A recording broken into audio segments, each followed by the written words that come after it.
This is Matt, and this will be a video on how to use Booking.com. So Booking.com, it's great for finding hotel stays, flights, car rentals, attractions, airports, taxis, all sorts of different stuff. So I'm using it right here in the UK. You can find it at Booking.com. I believe they work in most countries, or at least they have locations, kind of an active community in most countries. Like I say, I'm in the UK right here. I mostly use it for hotel stays. So if you just want to explore around, you can look at locations. They've got like London, Manchester, Liverpool, Birmingham, Glasgow, Edinburgh here. You can flick through. You can click just to narrow it down, hotels, apartments, resorts, or villas. And they've got some more options, cabins and stuff right here. Now, what I like to do is I like to start with a location. Like, let's say, I'll work just on stays right here. Like I say, you can use it for flights as well. They've got a flight section. There's a lot you can do with Booking.com, but as far as hotels go, let's start with that. So let's say you're going to London. So we've got some locations here, but if I go with London, I normally like to go central London, just so that you're in the thick of things. I'm a little bit away from London in the UK, but I often go there for work, pleasure, etc., etc. So you can just go with London as a whole, Greater London. That will give you kind of hotels that are further afield. So, if you're watching this and maybe you're a US citizen or something, you're coming over to the UK for the first time, or to London even for the first time, go with central London here, as you'll be in the thick of things. But I should say that the hotels will be more expensive the closer you are to the city centre, which is the main central London one right here. So then we've got the calendar, so check-in and check-out dates. So you can be flexible. You can just choose a weekend, a week, a month, and you can just pick a specific month or up to 3 months, as it says here. But if you have, specific dates when you actually go in, you can do exact dates, plus or minus 1, 2, 3, or 7 days. So let's say, I know you have a trip booked, maybe you're arriving in, let's say, April. Let's say you're staying for a week. So we'll go with the 2nd of April to the 9th of April. So I've selected that. Let's say it's two adults. We'll just say no children, just to be more straightforward here. Traveling with pets is an option for some reason. So I don't normally, when I travel with my family, with the kids and stuff, we will often use this, but not always. But yeah, let's just be straightforward here. So we'll just go with 2 adults. Let's just say you're a young couple or something traveling. And yeah, so we've entered our details here. We click on search. Now this is where Booking.com starts to get more interesting. So instantly it opens up this map mode here. So this is essentially a Google Map. So we can, zoom out, zoom in and stuff, and we can start to hover around. Everything we hover on as well, we can see the details right here. Now that is map mode. You can search on the map, or I'll just close the map just for a minute, just to show you the basic view. So I think actually the default view there was map, as I previously used the map on a recent look that I did on Booking.com, so it just remembered there, but this will be the default that you'll see. So they found 3,000 properties, over 3,000 properties in central London for those times there, right here in central London. Now, it will start to give you lots of random hotels at the top. So the trick here is that a lot of these are kind of, they're vying for position, they're paying for position, things like this. So they might not necessarily be the best hotels, or at least the best hotels or accommodation specific to you. So what we've got here is we can start to do some filters. So what I like to do, and this is just what I like to do, your mileage might vary, but I like to go with just hotels. So that immediately eliminates, random things like, what's it called? Like hostels, the kind of stuff, you used to do when you're like 17, 18, where it's just a whole load of people together in one room. So you immediately eliminate that. You get just hotels. You could say apartments here. Then I like to go for 9+. You don't have to do that. There's an 8+ somewhere down here. So if I turn that one off, there's a whole bunch of different filters. So we see here review score. So 8+ is essentially an 8+. We see these scores here. So this will it will filter out anything that's below an 8 rating, essentially. So on Booking.com, anything above an 8 is considered pretty good. So they got this comfort rating right here, but this is your main rating that's actually been rated by the actual guests. So these are legit reviews and ratings. So that's immediately now just down to 459. Now, if you want breakfast, I often go for this. So if you want a breakfast each day, you can go with breakfast included. Now, this is 1 week, so obviously this price is pretty high if you're just doing a short stay, like I often just do for 2 nights or something, if I'm just going there for business. But obviously this is the price for 2 adults for 1 week. I've accidentally clicked there. Let's just turn that one off. You could maybe you want 5 stars, so you can filter by 5 stars. Free cancellation is another option I sometimes use. That can be quite helpful as well. But really, this price isn't too bad for 1 week. You're getting breakfast there, obviously not getting your meals or anything. Free cancellation, decent hotels have got good ratings. You can sort by as well, so this is the top picks. If you wanted to search by, for instance, lowest price, if you're going on a budget, you could go there and that will actually filter, actually sort everything here by the cheapest price. Now, map mode, super helpful. Again, with London, it's the same exact details we've got here. Here are all the filters on the left-hand side. If we just shoot out, we'll just zoom out a little bit here, we can start to see all our options. So map mode becomes pretty useful if you don't know an area. Again, this is London. You could be using this anywhere in the world, looking at any location in the world that obviously Booking.com operates in. But this is helpful because let's say that you are meeting someone in, I know, Limehouse region or somewhere. You might want to have a hotel near there, you know? So you start to go around and you can see what is close to what. You know, maybe there's a lot of stuff in this kind of area right here is where a lot of you see sort of Tower of London, St. Paul's, the British Museum and Buckingham Palace are all located within this kind of little circle here. So maybe you start to realise that most of your tourist type activities when you're here, you know, you want to see Hyde Park and stuff when you're here in London, are going to be around this area, which is what most people would do, especially if it's their first time in London and they're being a tourist. You might kind of think, well, look, I need a hotel here. I want everything pretty close. And one thing I would say, saying that, is that, I mean, this isn't meant to be like a whole kind of, you know, tourist advert for London or something, but one thing I would say is that the underground system is pretty amazing in London. So it doesn't matter is what I'm saying if you're too far out, you know, being down here in Putney or something, which is quite a nice area. It's not a bad thing to get on the tube. You can be in there in sort of 15 minutes or whatever into the centre, probably less in some cases, depending on where you are. So yeah, I could just be talking complete nonsense here, but in general, I mean, I've been to London loads. I used to go to London. I used to go to uni near London. I used to go through London all the time. I know London pretty well. Been there a lot for business, a lot for pleasure, with the family and stuff. And I've been a tourist and I've been a kind of random commuter in London. So I know London pretty well. Yeah, you can find like decent hotels outside the area and save a bit of money is what I'm saying, if saving money is important to you, which it is for most people.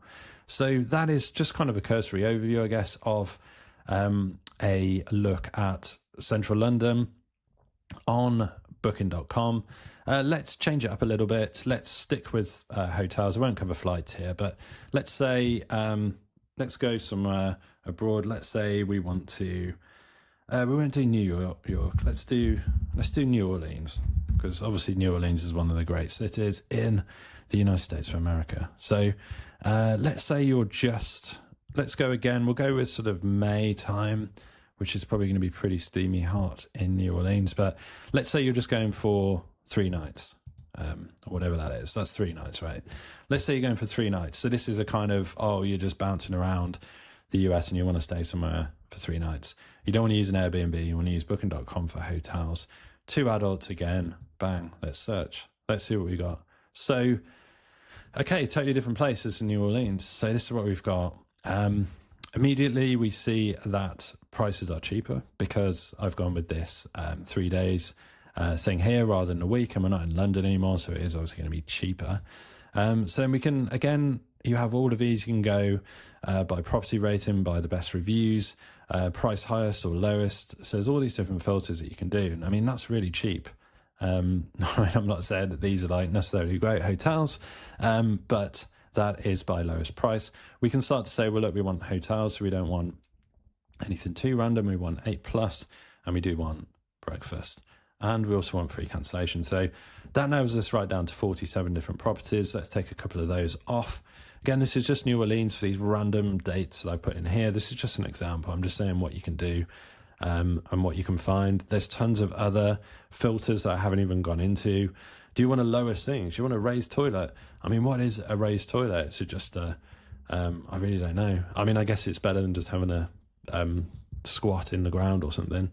So, right. So New Orleans, we're in map view again. A lot cheaper than London, as you can see, but we are only doing 3 nights. So you can see everything around here, around the French Quarter. And, you know, maybe you want to be close to a relative or something. So, you know, the area roughly, and you can start to see where you need to be. Like, I'm just saying map view is really, really useful, wherever the location is, whether you're New Orleans, whether you're London or somewhere else. So those are the options. We've really narrowed it down here.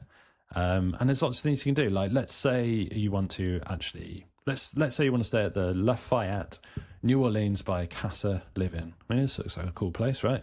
So we can get more details. We can click right here, and we're immediately transported to the main page of this particular hotel. So we get all of the blurb and the details, the location, everything about it, and we start to see the rooms that are available on these dates. So there's things that you want to look for in a hotel. So let me just flip back. So some of these, let me think. So if I open up a couple of these, so what I found, especially with a lot of the time in the UK, and particularly in London, you'll see the size of the room here. Now, this probably doesn't really apply to New Orleans or New Orleans, and particularly American hotels in general. They are all quite big hotel rooms, but what you'll often see, and this is just like a little tip, what you'll probably see a lot if you're in major cities like London, and New York would be another example. Actually, they do have it here. This is what I was looking for. So this shows the square footage of the rooms. Now, this is really important. Most of them show this, but not all of them. But you will see some real discrepancies. Like with London hotel rooms, sometimes you'll see maybe just like 110 square feet, which is actually quite small. And you might see another one in London for like 350 square feet, so a little bit smaller than this. Now, what I'm saying is that can really play into your decision, because you don't want to be in a tiny room. You know, somewhere like a New York or a London or a Tokyo, you know, you're going to have less bang for your buck as far as square footage goes, and particularly somewhere like Tokyo, they're smaller rooms anyway in general, but that's beside the point. My point is you want to look for a decent square footage, and sometimes even for the same price you can get a lot more square footage in certain rooms. Now, certain hotels. Now, there's always a compromise. Just like when you're house hunting or something, you're not necessarily going to find, you know, the perfect area with the perfect room with the perfect everything in certain cities. But this is a good way just to narrow things down. Now, you can change your availability. You can change your dates here. This is a handy feature as well, because on any of these bookings, when you look at availability within the hotel itself, it will actually show you when the cheap times are. So this is really cool. Like if you're looking to visit a city or a town somewhere in the world and you really don't mind when you go, you can actually look at when it's cheapest. So it actually gets cheaper in July, at certain times in July, at least for this particular hotel in New Orleans. So from here, if you were looking to, obviously we've got a couple open here, we can check out the room size. So you see, actually, this is kind of what I'm saying here. Look, this is 220 square feet, and this one is 372 square feet, so a lot bigger for more or less the same price. Now, obviously, there's other factors. It's almost the same price. Obviously, there's other factors. I'm not saying that room size is the only thing that you go on, but that's something to bear in mind. In fact, I've just noticed, you start to notice these things if you look at them enough. Attached bathroom versus private bathrooms, that's another thing to look for. Sometimes, certain hotels, you'll be sharing a toilet or like a shower or something, so obviously that's not great. If you're a couple or something, and you know your mileage might vary, especially if you're like a woman traveling on her own or something, so all of this you need to bear in mind. So from here, if you are looking to book something, let's go back to this Hampton one. We can select the rooms right here, so we say one room, and then we'll say reserve. So we click on reserve. This is just the booking process. So I'm not actually going to go through with all this, obviously, as I'm not looking to stay in New Orleans anytime soon, although I do highly recommend it. I've been there quite a few times myself. Yeah, so here we go. This is another great thing about booking.com. It spells it all out.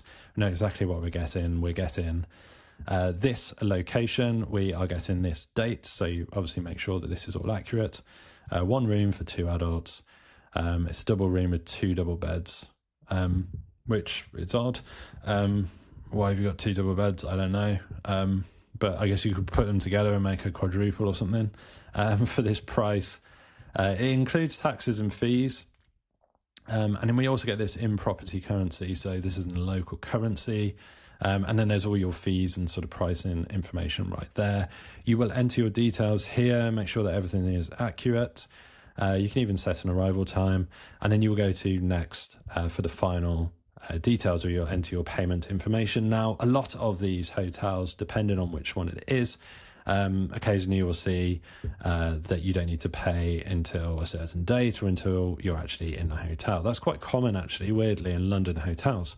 But hopefully I've gone through quite a bit here to sort of help you get started, at least with hotels on booking.com.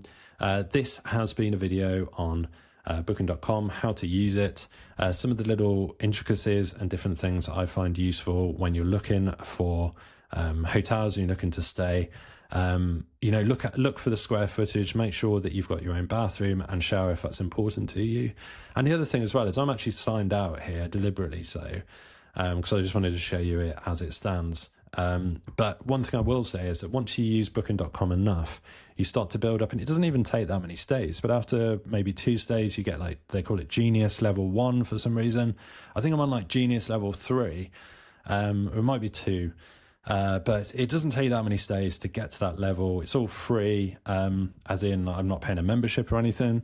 And what that entitles me to is often sort of £50, £60 off a hotel, which if I'm just staying for 2 nights and the total price is like 400 or something, I mean, that's quite a significant saving. So I'm getting maybe, sort of 10, 15% off, legitimately off hotel stays, just by being a long-standing member of booking.com and having booked a few hotels here. So yeah, useful, very useful. I'm not an affiliate or anything. I don't make any money off telling you about booking.com, just though I make the video.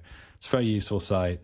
It's also great to remember where you've been as well. You can look in, again, I'm signed up, you can look at your previous locations and see where you've been if you're looking to remember different places that you've been. So hopefully you found this video on booking.com useful. If you have, drop this video a like, it really helps. And subscribe to the channel for more videos just like this.